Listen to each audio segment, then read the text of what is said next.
Mga ka-eats, welcome na naman sa panibagong vlog. Last na to ng ating series dito sa vlogs namin sa Hong Kong ngayong February 2026. Time check, 9:51 a.m. So naglakad kami from our hotel. Mga 10 minutes lang siguro to Tung Choi Street dito sa may Mongkok. Kasi itong hotel namin na Royal Plaza Hotel, sobrang accessible, sobrang convenient ng location niya kasi malapit siya sa mga markets. So kung gusto nyo bumili ng pasalubong, mga souvenir, siguradong matutuwa kayo. Tapos marami rin kainan around. At yung kakainan natin ngayon, sikat sila sa kanilang pineapple bun or bolo bao. Tapos ngayon naglalakad lang kami dito sa may Tung Choi Street.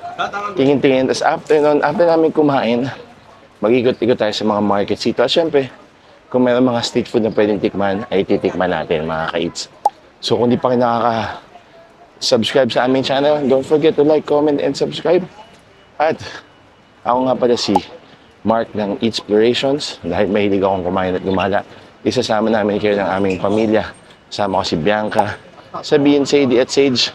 Ikutin natin itong Mongkok area sa video na ito. Tara, let's go! Ito yung perfect na pampasalubong talaga mga ka-eat. In fairness, matamis yung mango nila. Oh no, shoot! Enjoy namin ito kasi masarap yung pagkain at very budget friendly. At ang dami niyan, mananawa kayo dito.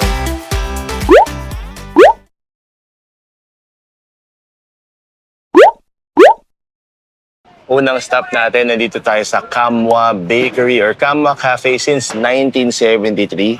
Ito yung kanilang menu pero in Chinese siya. So, pakipost na lang kung gusto yung pakita. Pero sikat sila sa kanilang pineapple bun, egg tart at iba pang mga favorites ng Cha Chan Teng. Pasukin na natin mga ka-eats. Dito to sa may Mongkok. Mga ka-eats, nakapasok na kami sa Kamwa Cafe. So meron kami sariling upuan.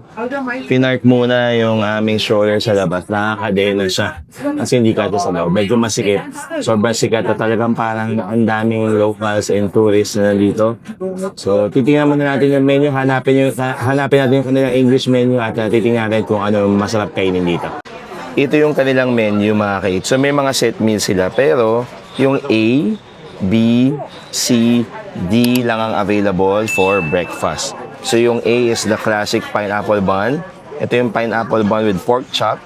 Ito yung kanilang Hong Kong style French toast at nag-order kami ng egg tart. So meron kaming 4 na drinks. Ang in-order namin is 2 ice at 2 hot milk tea. Okay? Tapos nag-order din si Mommy B ng isang instant noodles with luncheon meat and egg. Dito yan sa Kamwa Cafe sa may Mongkok. Mga ka-eats, nagbayad na si Mommy B. So paano ata ito? Parang pay as you order. Pinay as you order kami. 188 Hong Kong dollars yung total. So yun nga, in-order namin is yung pineapple bun with pork chop, at yung kanilang French toast, Hong Kong style French toast, and instant noodles with luncheon meat and egg. So parang feeling ko more than enough na yan for a family of 5. Parang buong meal na yun. So sobra-sobra na rin yun. Lalo na kapag may kids na kasama. So meron naman sila, nagbibigyan naman sila ng spoon and fork. Okay? Tapos meron din mga small bowls. May kasama na rin mga ganitong condiments sa table. Siyempre ito yung syrup for the French toast, white pepper, toothpick, at asukal para sa milk tea. Mga ka-eats, ito na yung order namin. Luncheon meat, instant noodles at egg, Hong Kong style French toast, yung bolo bao na classic with butter, at yung in-order ni Bini na bolo bao with pork chop, parang siya, sweet and savory sandwich. And meron tayong 2 hot milk tea at 2 cold milk tea. Parating na rin yung ating egg tart. Kain tayo! Sarap. Careful, it might have bones. Is it soft naman? Tender enough? You like it? Hot pa? Careful. They're eating soup and noodles. You like noodles and soup? Hot pa? Or we blow first? Nice. Susubukan ko na yung ating pork chop at bolo bao.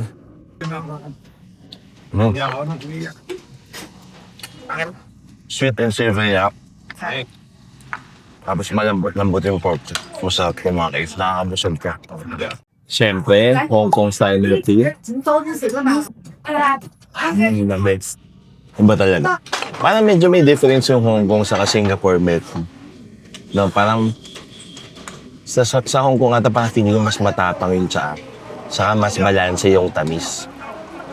So, yung hot usually parang walang tamis. Pero kapag ka nag-order kayo ng ice, yun yung may condensed milk at mas matamis. So, ready. Hong Kong style milk tea. Ay, milk. Hong Kong style French toast, hindi milk tea. Milk tea ba ito? Nakalimutan ko na gam. Ito na ako palalagyan ng ng syrup. Ayan, tamis.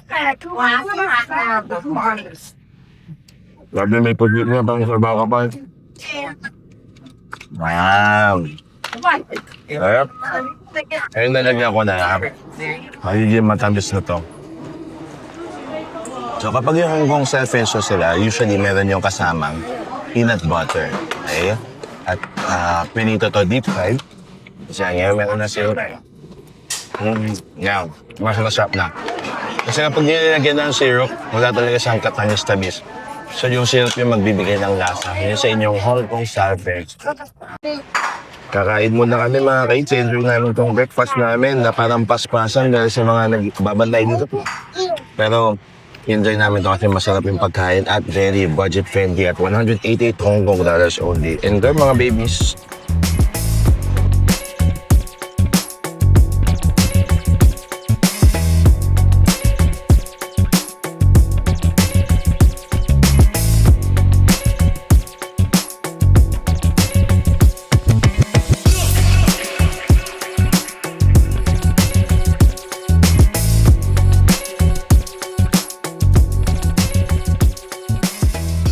Mga kaits, tapos na kumakain sa Kamwa Cafe. So, ang tip namin is maghanap kayo, sabihin nyo, pag may English menu, sabihin nyo, Ingwon. Okay? Ingwon meaning English. Okay? So, bibigyan kayo ng English menu. Meron naman siya. Tapos yun nga, may mga sets sila na pang breakfast.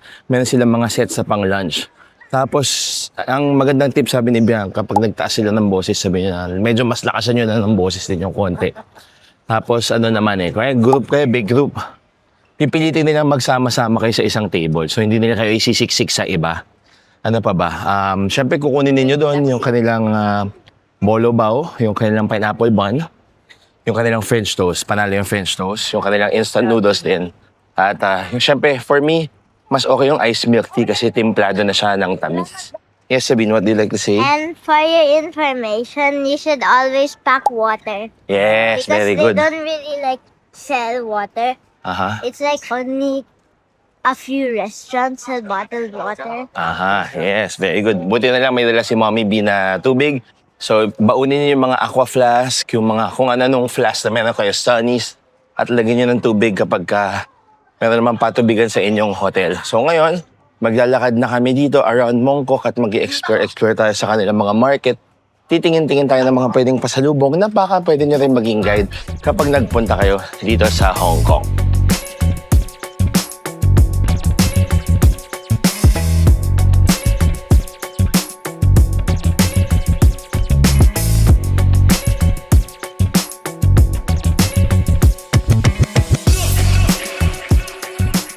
Mga kaits, habang naglalakad, nakita namin tong stall na ito at nagbebenta sila ng mga mango mochi, pandan mochi, durian peanut, black sesame chocolate at iba pa. So ganito yung itsura niya. Pwede niyong hanapin. Nasa may kanto lang siya banda, katabi ng footbridge dito sa may Mongkok Avenue or Mongkok Street. Ito yung pangalan ng stall. Yan. Tapos ito na. Okay, titikman na ni Bini yung small mango mochi. $12 isa. Okay, go. Let's see. Uy. Wow. Puro mango sa loob. Tapos ang lamig, malamig. Masarap. Yeah. That's why it takes me so long to buy this one. Para medyo thick yung mochi, no? Very good. $12 lang. Street food. Bigla ang finds lang yan. O, si Mommy B naman ang titikim. Tikman natin. Tikman natin.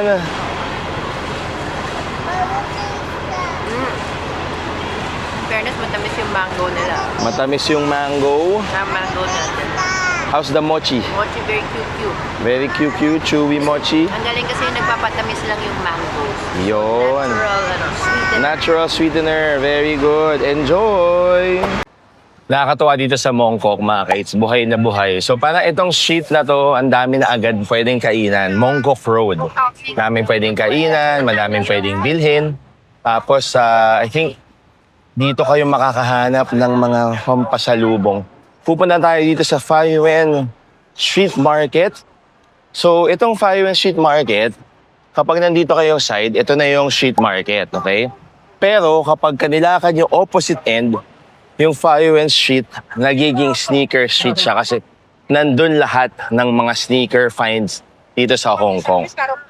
Itong Fayuen Street, syempre, may mga prutas, yan, so may mga fresh produce, meron silang mga clothing, iba't ibang klaseng clothing. Ito parang pang swimming. Ito, meron silang mga scarves dito.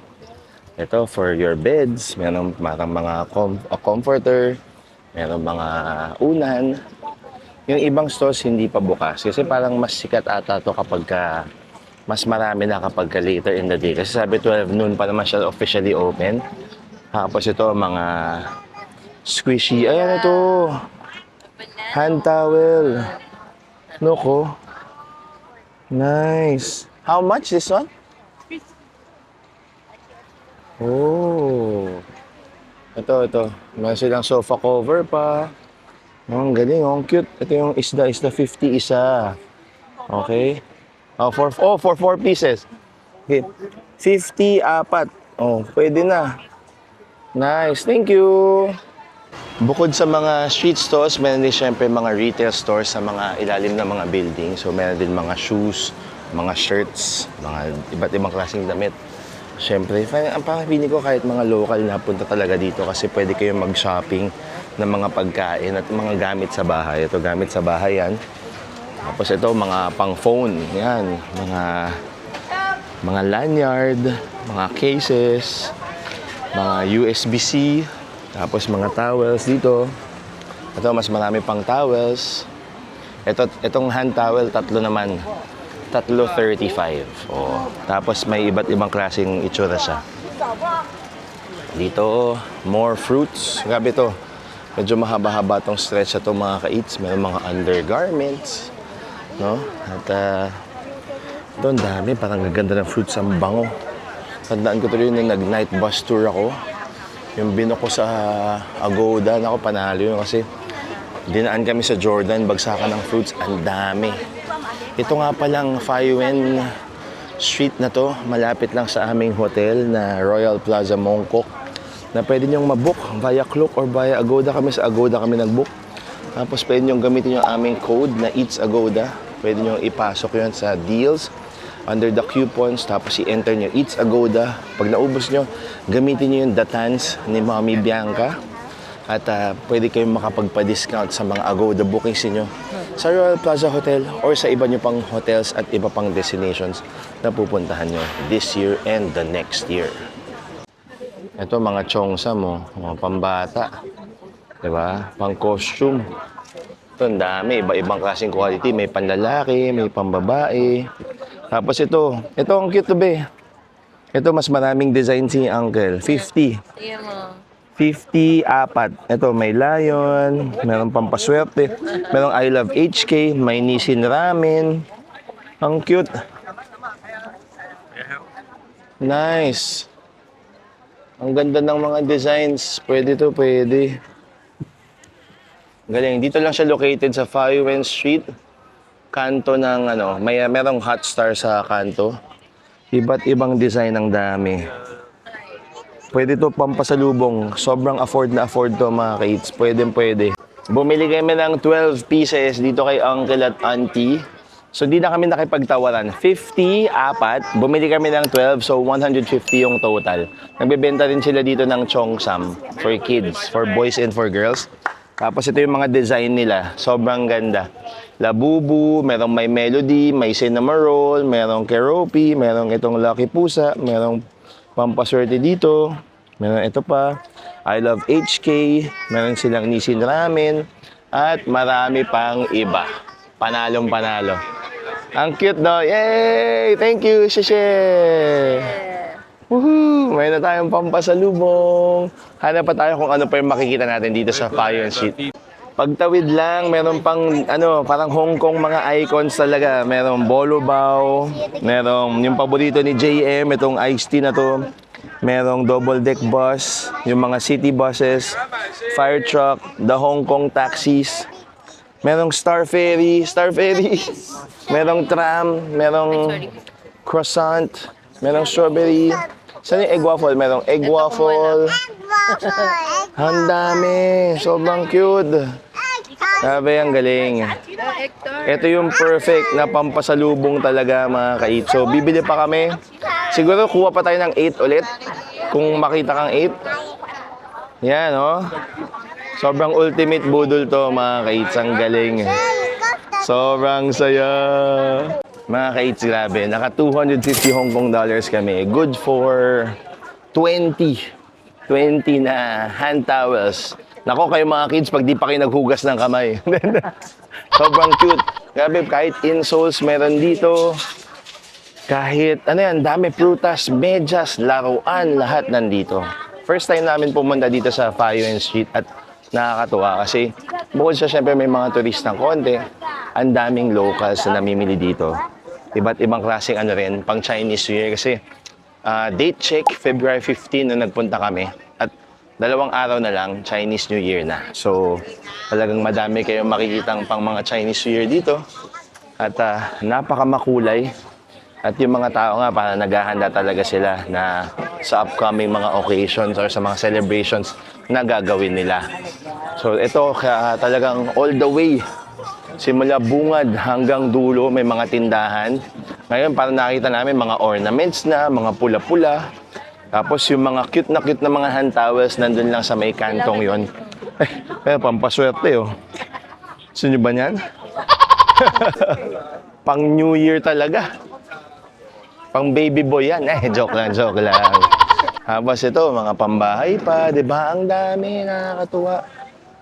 Talagang, tapos yung mga presyo, magugulat din kayo. Hindi naman ganun kamahalan, which is very good. Tapos, yun nga, at least, marami na kayong pwedeng bilhin na pasalubong dito sa Fayuan Street.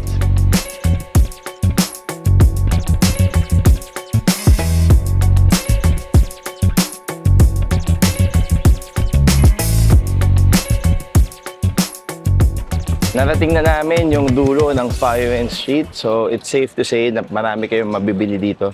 Gamit pambahay, gamit pang sarili, pwedeng pampasalubong, at iba pa. So, ngayon maglalakad na kami sa kabilang end kung saan ipapakita namin sa inyo yung Sneaker Street na mismo dito sa Mongkok. So, kung naghanap kayo ng mga On Cloud, ng mga New Balance, Asics, Puma, at iba pa, siguradong meron kayong mabibili doon, budget na lang ang kulang.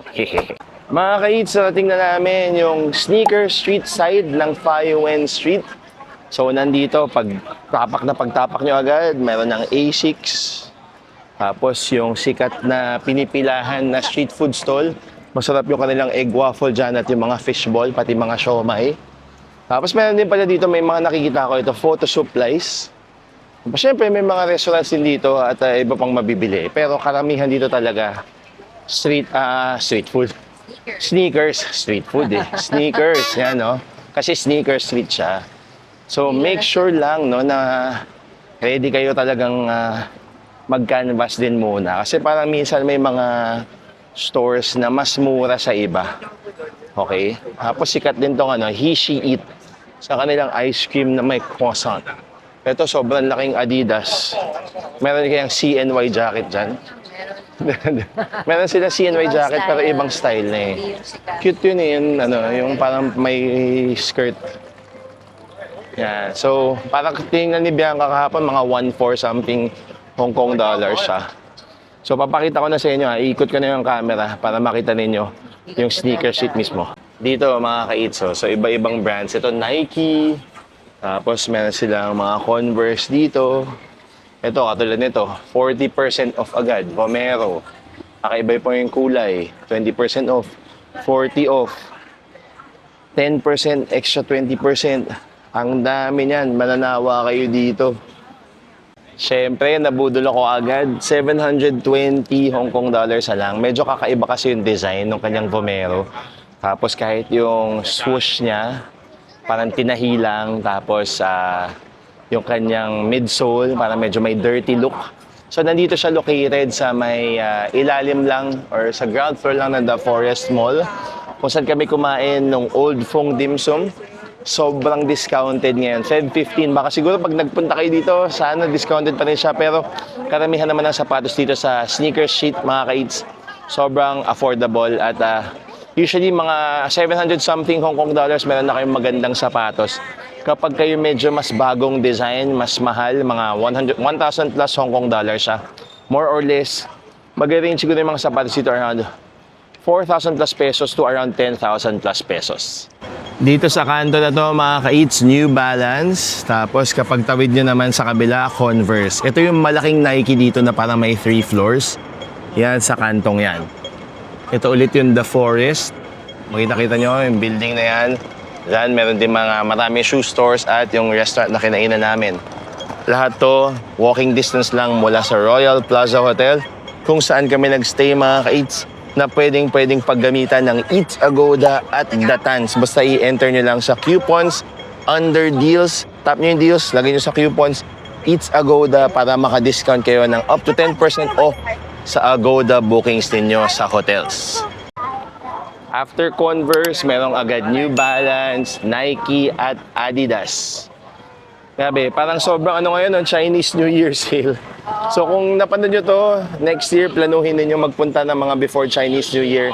Siguradong maraming sale. Ito grabe, isang truck pa ng sapatos. Dito Nike ulit, meron din mga Hoka, merong Puma, at syempre, merong Mr. Softy. Ay ano yan, Octopus ata. Sige. Octopus card yan, 13 Hong Kong dollars. The legendary Mr. Softy. Hindi matatapos ang Hong Kong food trip ninyo kapag hindi kayo nakapag Mr. Softy. 13 Hong Kong at payable via Octopus card yan, mga ka-eats. Nakabili na ng Mr. Softy. So ito yung sa cone, 13 Hong Kong dollars. At meron silang chocolate flavor na nasa cup, mga ka-eats. So ang total natin dito are 25 Hong Kong dollars. Located siya ngayon just across Vans and Nike. Sa harap ng Nike, basta along Pa Yuen Street dito sa Mong Kok.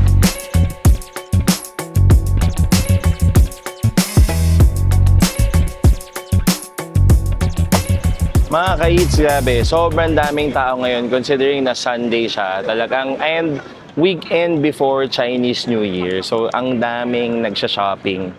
Damit, sapatos, pambahay, lahat. So, kasi ang dami. Talagang ang galing. Kasi yung kabilang side ng Pa Yuen Street, puro market. Tapos ngayon naman, itong kabilang side is the sneaker street. Puro sneakers. Magsasawa kayo dito. Kailangan lang talaga marami kayo dalang pasensya rin. Kasi syempre, kailangan din tumingin-tingin. Hindi lang huwag niyo akong gagayahin. Yung una kong nakita, binili ko kagad. Pero, Sale. sale naman. Sabi ni Bianca, sale naman. 40% off. So, pwede na. At marami talagang makikita at mabibili dito. So, kung gusto nyong pumunta dito, madali lang. I-Google Maps lang natin mula sa inyong hotel. Siguradong mapupuntahan nito via the Mongkok MTR. Sigurado yan sa Red Line. Or kung nagsistay kayo nearby, katulad namin, pinili talaga namin magstay sa Royal Plaza Hotel kasi para malapit lang at walking distance lang dito. Kasi syempre gusto namin mapakita naman sa inyo yung ibang side ng Hong Kong. Hindi lang basta-basta TST na tayo lagi. So kung first time nyo or hindi nyo first time dito sa Hong Kong, siguradong may enjoy nyo ditong area na to kasi natuwa kami. Ang daming shopping, pwedeng accessible siya yun. Ilang minutes away lang from to Ocean Park, no? Ang bilis lang, parang 2 sakay lang. Kasi yung hotel namin nakakabit na sa train station. Tapos kung nagutom yung kids, nagutom kami, may mall na kakabit sa hotel namin. Tapos kung gusto namin maglakad-lakad, mag-sightseeing, mag-shopping, dito na, malapit lang yung Mongkok, yung pinaka-happening sa Pa Yuen, sa dito, Sneaker Street, no? So, ito pa lang yan. At maya-maya siguro maglalakad-lakad na kami papunta sa aming hotel ulit dahil pupunta kami sa Moco Mall para ipa-experience sa kids yung Moco Park. Kasi sikat yon na parang playground na malaki sa third floor ng Moco Mall dito sa Mongkok na nakakabit lang sa aming hotel na pinagstayan na Royal Plaza Hotel, Hong Kong.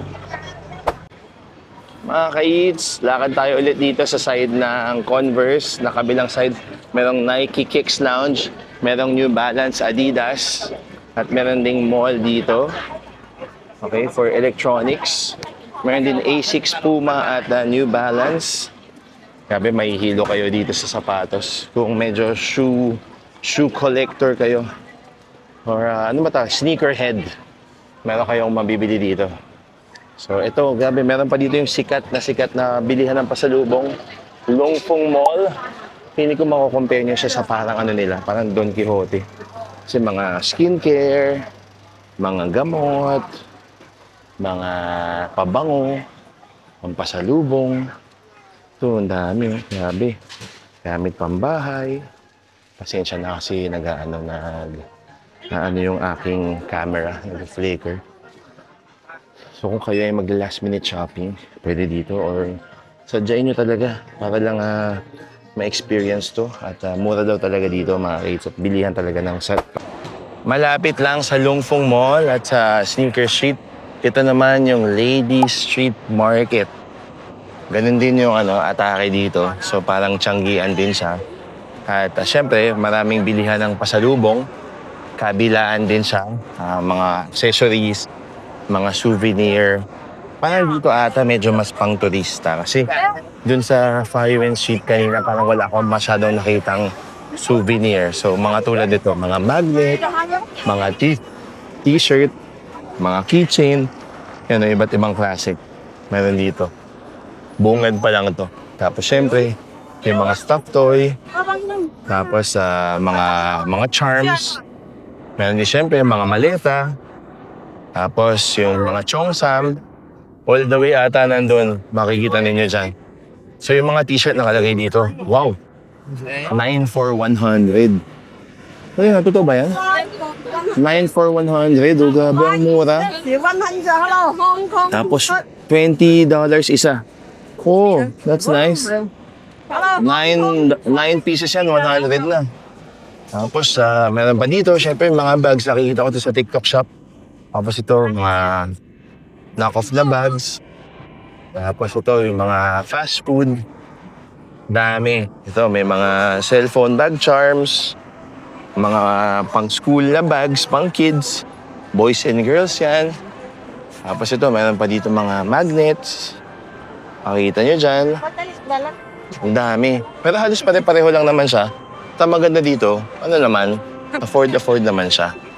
Tapos parang hanggang kabilang dulo rin to mga ka-eat. So, kung kayo naghahanap ng pampasalubong, or para sa inyo mismo, kasi syempre minsan, healing your inner child lang tayo. Pagpunta tayo Hong Kong, shopping tayo para sa sarili natin. Puntahan nyo yung Fayuan Street at itong Ladies Street Market. Siguradong mag-e-enjoy kayo kaka-shopping. So mamaya, pupunta tayo sa, mamaya, pabalik tayo sa Moco Mall na.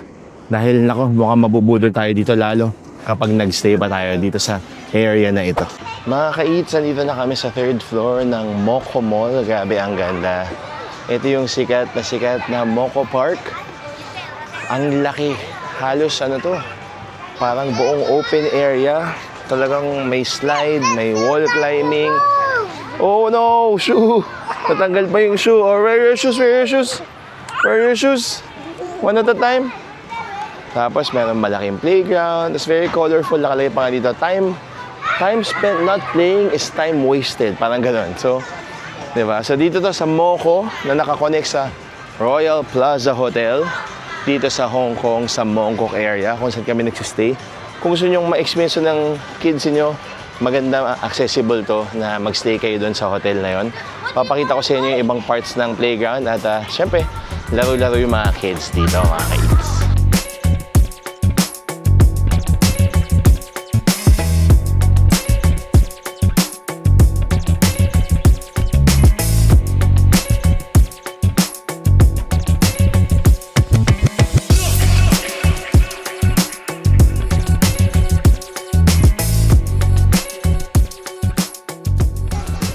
Mga ka-eats, so andito kami ngayon sa Moco Mall, dito nga sa Mocha Park, yung playground nila. And habang naglalakad-lakad ako, tinitignan ko, ang ganda, sana all. Parang for me, isa sa mga bagay na na-enjoy ko talaga pag nagta-travel kami sa ibang bansa is yung mga ganito. Parang na-appreciate ko yung ano nila, yung consideration nila for kids, for families na may mga bata. Kasi talagang nag-effort sila to give the children also yung a safe space for them to play around. So yun. Tapos kanina, di ba nanggaling kami sa Fayouen Street, so nag-shopping, namili ng souvenirs. And nakakatuwa kasi nga accessible lang siya lahat from the hotel na pinagstayan namin, which is Royal Plaza Hotel. So ang dali lang, accessible, pwede lakarin. Kung ayaw nyo maglakad, pwede rin naman kayo mag-train. So madali lang talaga umikot.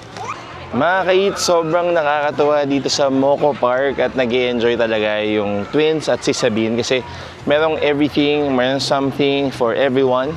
Small kids, big kids, at kahit yung mga grown-ups parang medyo nakikilaro-laro rin talaga. So sana na-enjoy ninyo yung pag-iikot namin around Mongkok, Sneaker Street, Fayouen Street, kahit dun sa may ladies market. Sobrang thank you sa pagsama sa aming Hong Kong trip. Sana na-enjoy ninyo at again, kapag babiyahe po kayo, huwag niyo kalilimutan gamitin yung codes namin para maka-discount kayo sa Agoda at sa Klukyan. Nasa description yung mga links for redemption at yung mga codes din namin kung gusto nilang gamitin mag-isa. Royal Plaza Hotel, highly recommended. Nakakabit sa mall, nakakabit sa MTR station, pati bus station, mga ka-eats. Walking distance sa mga markets dito around Mongkok. Maraming salamat sa panonood at sana na-enjoy ninyo yung aming pag-iikot sa vlog na ito. Abangan nyo pa yung mga ibang vlogs namin. Until next time mga ka-eats, ako si Mark ng Eatspirations. Until our next kain at gala, bye-bye!